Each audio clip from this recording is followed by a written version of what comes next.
1967 کی طوفانی رات کو مملکت پاکستان شمالی علاقہ جات کے ایک دور افتادہ وادی ہندور کے گاؤں یاسین میں ایک بچے کی پیدائش ہوئی جس کا نام لالک جان یعنی سورج رکھا گیا۔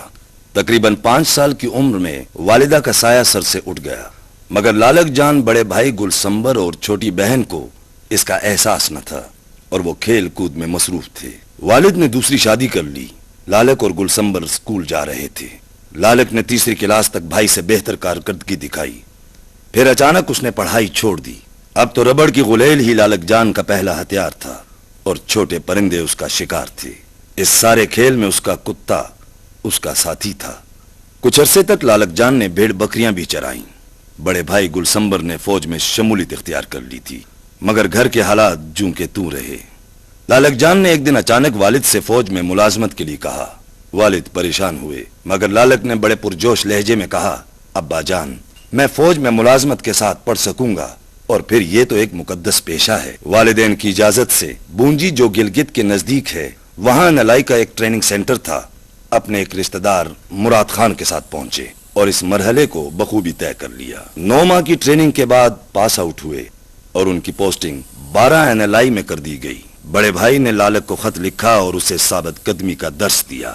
بڑا بھائی چھوٹے بھائی سے ملنے آیا اور جلد واپس روانہ ہو گیا، کیونکہ وہ بھی فوج میں ملازم تھا۔ مئی 1988 میں فوج میں ملازمت کے دوران ہی لالک جان نے میٹرک کا امتحان آرمڈ فورسز بورڈ سے پاس کر لیا۔ 16 اکتوبر 1988 کو بڑے بھائی گلسمبر اور 21 اکتوبر کو لالک جان کی شادی طے پائی۔ چھوٹے بھائی نے تو بڑے بھائی کی شادی میں شرکت کی، مگر بڑا بھائی لالک کی شادی میں شرکت نہ کر سکا، کیونکہ وہ بھی فوج میں ملازم تھا اور چھٹی نہ تھی۔ سارا گھر افسردہ تھا، مگر فرض پکار رہا تھا۔ گلسمبر بھائی روانہ ہو گئے۔ 21 اکتوبر کو لالک جان شادی کے بندھن میں بندھ گئے۔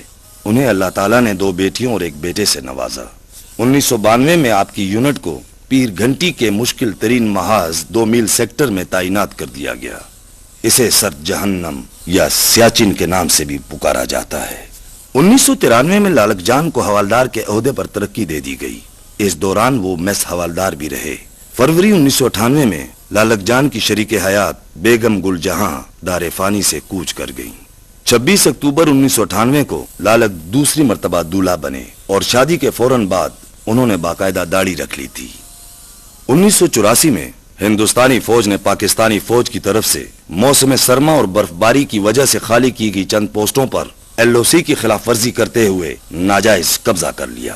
ان پوسٹوں کو خالی کروانے کے لیے 15 سال تک جد و جہد کی جاتی رہی، مگر انڈیا کی طرف سے ان پوسٹوں پر پوری ایک ڈویژن آرمی تعینات کر دی گئی اور ان تک اسلحہ اور خوراک جموں کشمیر کی طرف سے پہنچائی جاتی رہی۔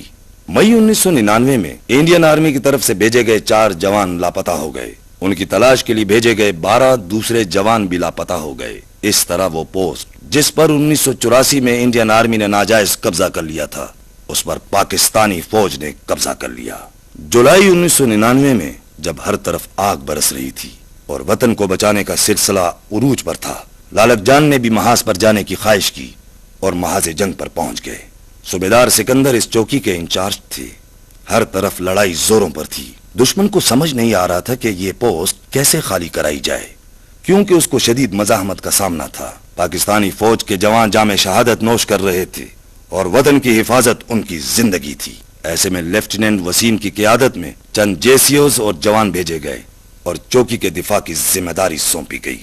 یہاں چوکی پر لیفٹیننٹ وسیم کی ملاقات صوبیدار سکندر اور لالک جان سے ہوتی ہے۔ صوبیدار سکندر نے لیفٹیننٹ وسیم کو لالک کے بارے میں بتایا۔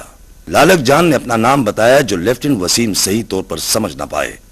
لالک جان فوراً بول اٹھے، سر، اگر میرا نام آپ ٹھیک طرح سے نہیں لے پا رہے تو آپ مجھے لالے دی جان کہہ سکتے ہیں۔ لیفٹیننٹ وسیم بولے، لالے دی جان، ویری گڈ، یہ ٹھیک ہے۔ جنگ زوروں پر تھی۔ دشمن کو سمجھ نہیں آ رہی تھی کہ وہ یہ پوسٹ کیسے خالی کرائے۔ لیفٹیننٹ وسیم کئی ساتھیوں کی شہادت کے باوجود اپنے ساتھیوں کی ہمت بندھا رہے تھے۔ وہ لالک جان کے حفاظتی دستے کی جانب لالک جان مسلسل دشمن کو نقصان پہنچا رہے تھے۔ دشمن کے فوجی گاجر مولی کی طرح کٹ رہے تھے۔ وہ تیزی سے اپنی پوزیشن تبدیل کر رہے تھے۔ صوبیدار سکندر اپنے ساتھیوں کی ہمت بندھا رہے تھے۔ اچانک دشمن کو ان کی پوزیشن کا اندازہ ہو گیا۔ دشمن نے شدید گولہ باری کی۔ لیفٹیننٹ وسیم کو کسی نے بتایا کہ لالک جان کو گولی لگ گئی ہے۔ وہ فوراً لالک جان کی طرف لپکے۔ لالک جان نیم بے ہوشی کی حالت میں دشمن پر حملے کر رہے تھے۔ لیفٹیننٹ وسیم نے لالک کو واپس جانے کے لیے کہا، لالک نے واپسی سے انکار کر دیا۔ لیفٹیننٹ وسیم نے لالک کو کندھے پر تھپکی دی۔ لیفٹیننٹ وسیم کا ہاتھ خون سے بھر گیا۔ لیفٹیننٹ وسیم نے لالک جان کو دوبارہ واپسی کے لیے کہا، مگر لالک نے واپسی سے انکار کر دیا۔